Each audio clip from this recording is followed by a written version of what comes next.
At sa akin palagay, mas lalong... Sajay, may pumupunta ba rito ng ganitong oras? Wala naman.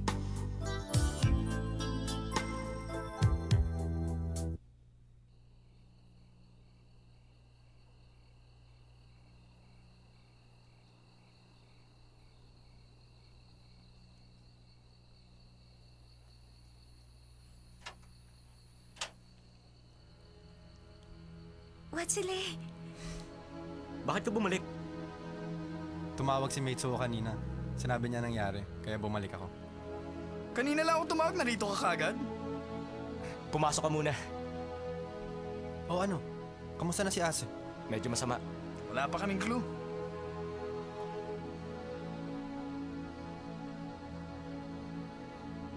Wasile, nagbalik ka?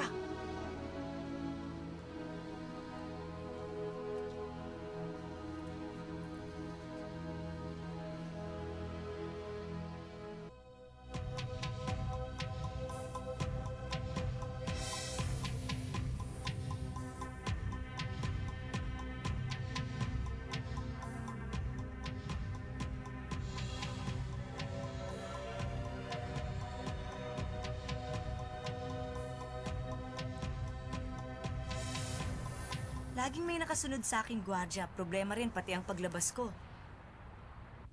Ang kasalang yon ay desisyon ng mama ni Asa at ng aking mga magulang. Seryoso sila rito. Itutuloy nila ang kasal. Pero hindi ba tinanggihan mo na ang kasal na yon dati pa? Oo nga. Pero nag-iba na ang sitwasyon ngayon. Nagdesisyon ng mama ni Asa at ang mga magulang ko na mag-invest sa isang oil excavation project. Pipirma na sila ng kontrata.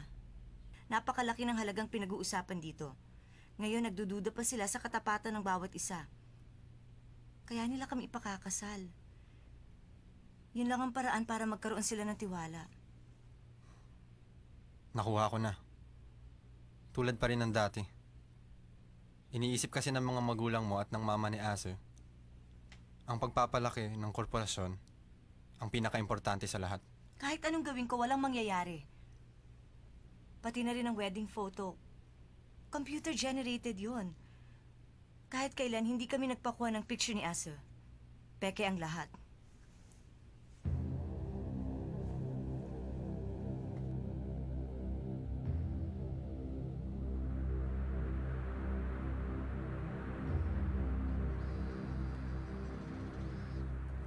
Ayoko kumain!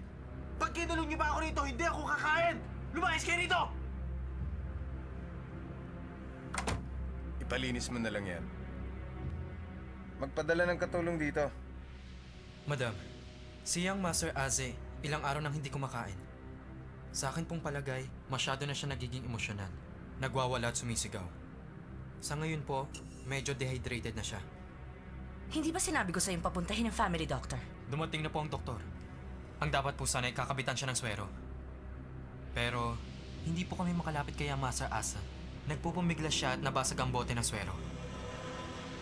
Sa aking palagay, habang meron po siyang malay, walang makakalapit sa kanya.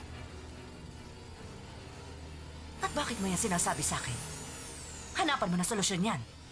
Opo, madam.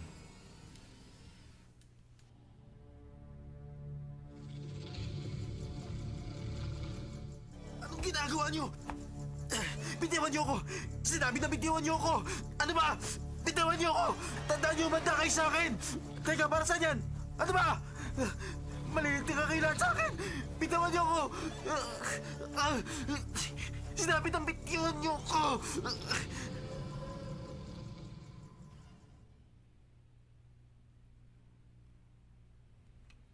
Paano ngayon? Di na natin alam kung ano nangyari kay Asa. Uupo na lang ba tayong lahat? Alisin natin si Tao Mingso sa bahay niya. At pagkatapos nun, ano? Hindi ko rin alam. Basta ngayon ang naiisip ko lang, kailangan natin siya iligtas. Sa palagay ko, yun na nga lang ang paraan.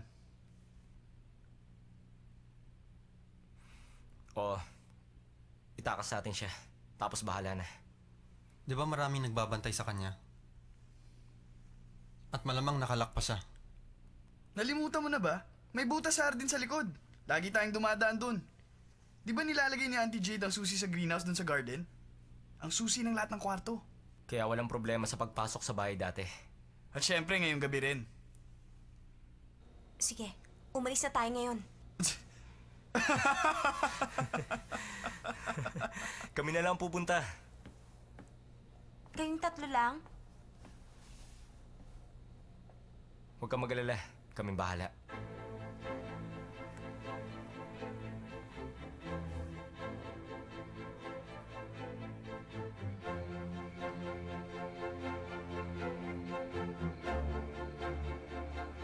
Madali lang to dati, bakit mahirap na ngayon?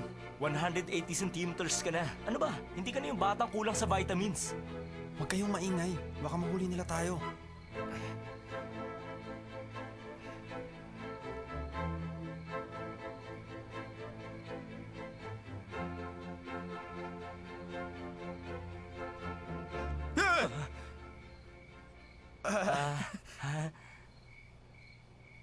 Hi, Auntie Jade. Yang Master Watley, pwede ka nang lumabas dyan. Auntie Jade, siguro naman hindi kayo... Makinig kayo. Wala na ang mga susi sa dati nitong kinalalagyan. Mga hangal. Ano na po bang nangyayari kay Ase? Nakalak sa kwarto niya. Mahigpit na ipinagbili ni Madam na lalabas lang siya sa araw ng kasal nila. Walang iba kundi si Shouts. Hindi po makakapayag si Asa. Alam kong hindi siya papayag. Mula nung ikinulong siya sa kwarto niya, hindi na siya kumain. Kinakabahan ako talaga. Baka kasi hindi nakayanin yun ng katawan niya. Ngayon natatakot si Madam na baka saktan niya ang sarili niya. Binigyan siya ng gamot na pampatulog. Hindi yun pwede kay Asa. Tama ka. Kaya hindi siya kumakain kahit kaunti. Nag-aalala ako. Natatakot ako na bigla na lang bumigay ang katawan niyang master. Auntie Jade, kailangan namin ang tulong niyo. Oo naman. Kaya nga ako nakatayo rito. Binigay ko ang imbitasyon para mag-isip kayo at ipaalala sa inyo. Alam ko kasing gagawa kayo ng aksyon. Ay, pero mga young master, napakabagal niyong kumilos.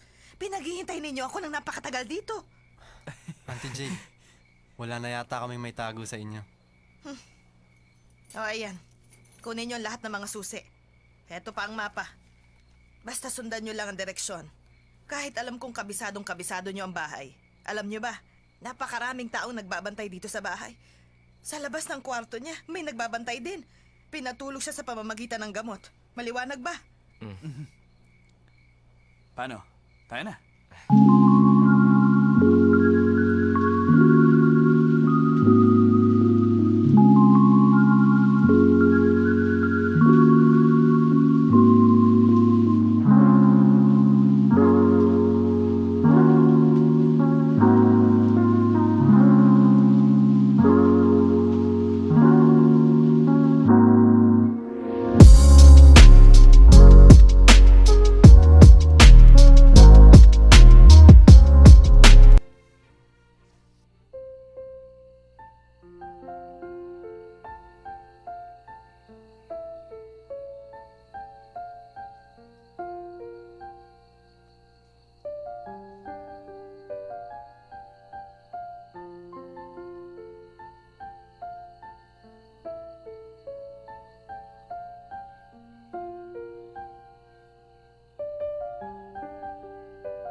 Madam,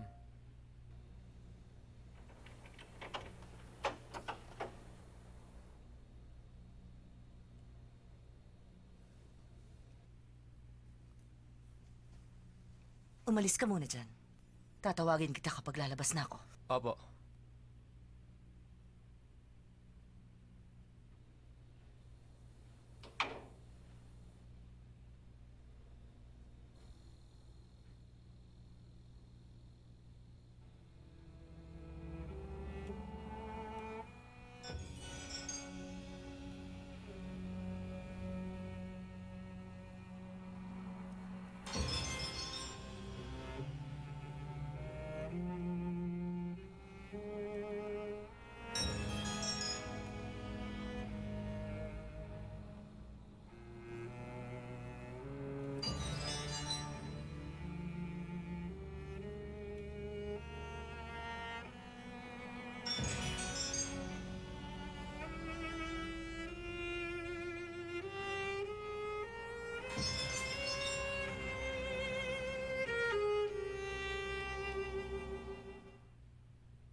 Sabi ni Auntie Jade may gwardiya rito.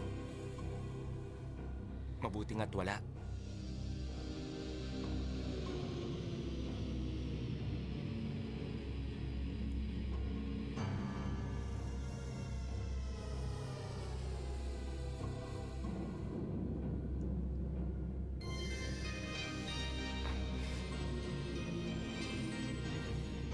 Hi, Auntie.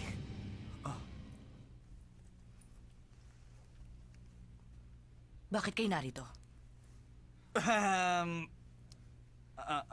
Kasi Auntie, narinig namin na may sakit si Azzy, kaya... Kaya nagpa siya po kaming tingnan kung anong sakit niya. Balak niyong itaka si Azzy para kay Shanchay, hindi ba? Hindi po, Auntie. Bakit naman po namin gagawin yan? Ano bang nangyayari?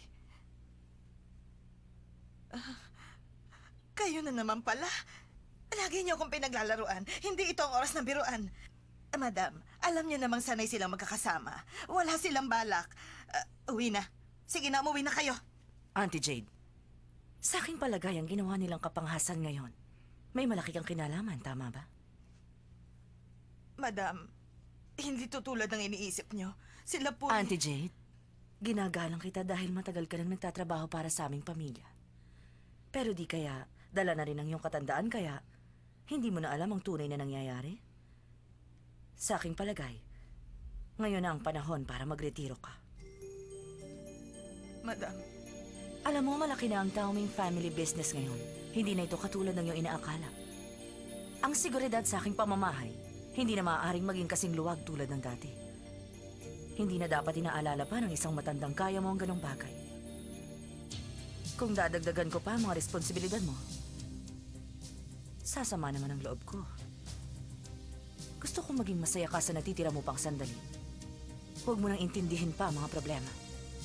madam, ano po bang ibig niyo sabihin? Nalalaman kong may sarili kang kopya ng mga susi ng bawat kwarto nitong bahay. Gusto kong ibigay mo sa akin yan ngayon din. Auntie Jade, nasaan ang mga susi?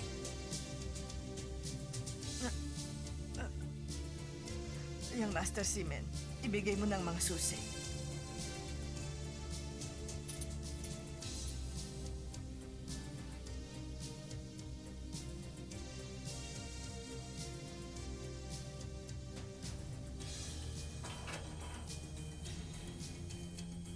Magpapunta ka dito ng mga gwardya.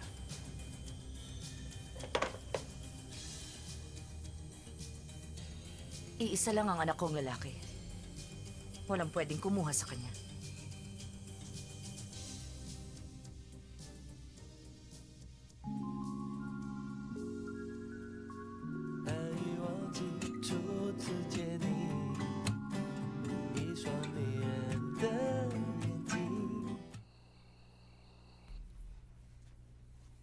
Bakit kayong tatlo lang?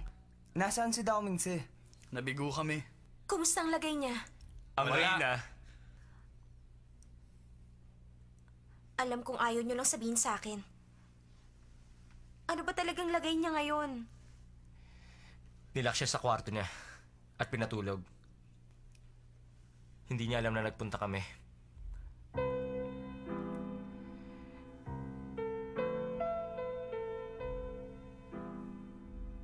Tatanungin kita, kung talagang magpapakasal sina Xiaotzu at Ase, anong gagawin mo? Ang aking gagawin? Si Men, bakit ngayon ka pa nagtanong? Anong inaasahan mo isasagot niya? Gusto ko lang na maging handa siya. Masama rin ito sa loob ko.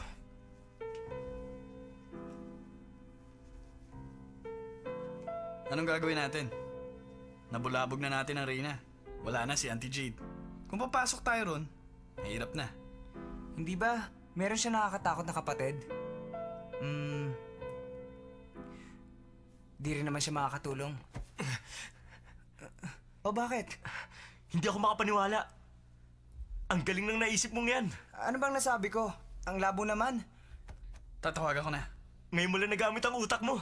Ba't ba hindi natin siya naisip? Ano bang nasabi ko?